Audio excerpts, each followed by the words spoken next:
Hi, I'm back, the non-mechanic, but do-it-yourself. We're talking about the SC430 2003. If you have as many miles as this car has, let's say 260 miles, or even a little less, these wheels here, and this is your idler, I'm going to take this off, because what I want to do is demonstrate to you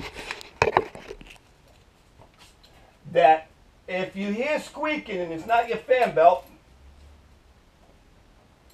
then it's pretty much this idler. So I'm taking the idler off. Just bear with me. So I want to show you something. Now, this is your idler. This is the screw. Your car's going to have this. All right? So, what happens when you spin it and it just keeps spinning freely, real fast? Well, get this right.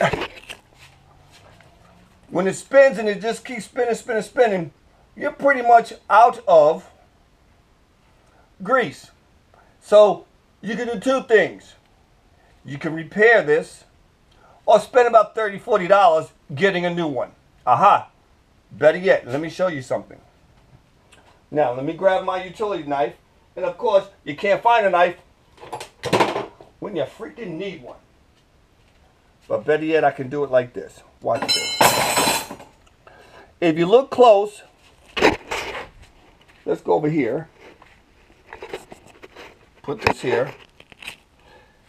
See how this bearing is. You get some either all-purpose grease, heavy duty, or high temperature, doesn't matter. And what you want to do is right in here you have what is a seal. Now you can stick something in here and this actually comes out. This whole seal here comes out. Turn around and you stick like a knife or something in here in the brown section and it will come out.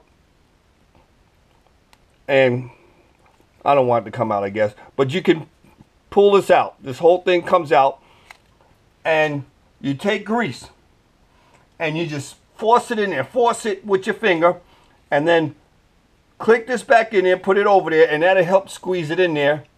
And then it won't spin anymore. And that screechy sound you may hear early in the morning or when you first start up your car, and then it dies down. Well, if you do this, you don't have to buy a new one of these. Just repack your bearings. That's all I do. That's all I wanted to say. Okay? But if I can do it, you can do it. Once again, just pull this off. Pull it right out. Stick it in there, pull it out. That's it. You can't do it on this side. That side. Okay? And it's actually it snaps right back in, which I like that. And when you snap it in, you're going to force that grease in there.